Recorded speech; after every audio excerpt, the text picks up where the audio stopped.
First, we started doing Weizen, which was basically filtered. And again, appearance we thought was important.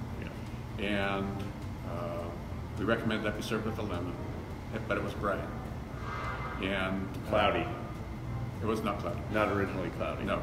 Okay. So then, as the story goes, Carl Simpson from the Dublin Pub was an early and ardent supporter. I mean, he just loved what Rob and I were trying to do, and he asked if we could do a third beer. And from a fermentation standpoint, we didn't really have a capability to do that. And our lab sophistication and yeast propagation was not very sophisticated back then either. So neither one of us were biochemists. Rob had some.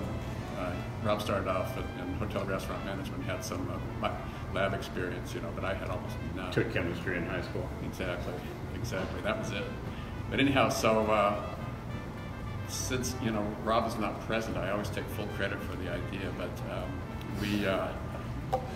we had this tank of Weizen, and we just said, well, we'll just take some beer straight out of the bottom of this tank before we filter it. Put it in kegs. We were draft only, and took it over to the Dublin Pub. And Carl, I mean, we had no backup material, didn't identify it, not even a tap handle. And we just kind of cringed, like, Carl, this is just for you, and if it doesn't go, no hard feelings. Yeah. And he was the first pub in Portland to use the big 23-ounce Pilsner glasses. Yeah. So he would have his waitstaff load up a tray with a lemon, cloudy beer, and just walk through the pub without an order. Just walk through the pub, and people. Portlanders are so great. Oregonians are so great. They were like, "What in the world is that?" And they'd say, "Oh, yeah." And I mean, the rest is history. I mean, Hefe was born. We intended for it to not ruin our reputation. Yeah. What does this look like? What are these boys doing? A lot of people said, there's something wrong with your beer. No, actually, this one we intended it to look like that way. And so the good news for us was, in Oregon, if you make beer available for anyone, you must make it available for everyone. That's statute. And so we started getting calls. You can't just serve it to a private club. And we couldn't, even though he wanted an exclusive, not legal, yeah. but we're not obligated to sell it to anybody else, so we didn't. Yeah. But his place was, fortuitously enough for us, an after-hours place for bartenders from around town. They congregated at his place. He was a great host. But anyhow, he pushed this beer on them, and they'd say, "Wow, this is great," and he'd say, "Oh, I can't keep it in stock. It's selling like hotcakes," Yeah. So then they started calling us. Accounts would call us, and this shows you how smart the Widmer Brothers were. We would try to talk people out of it. We'd say, "No, we can bring you a keg, but it's cloudy, and your customers might not like it, and we don't really think it's going to go anywhere."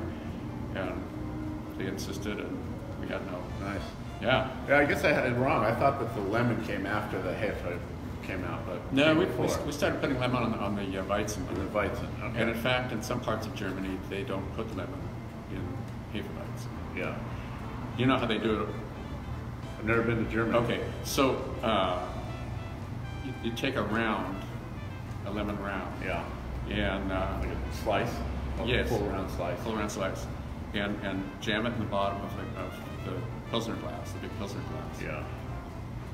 Originally, Weizen and Hefe Weizen was bottled only because it's about a third more carbonation than typical German draft beer. Okay. So in about 95 or 96, German engineers developed a tap that put enough back pressure on the beer that they could start serving it in draft. Yeah. But up to that point, Weizen and Hefe Weizen was all bottled.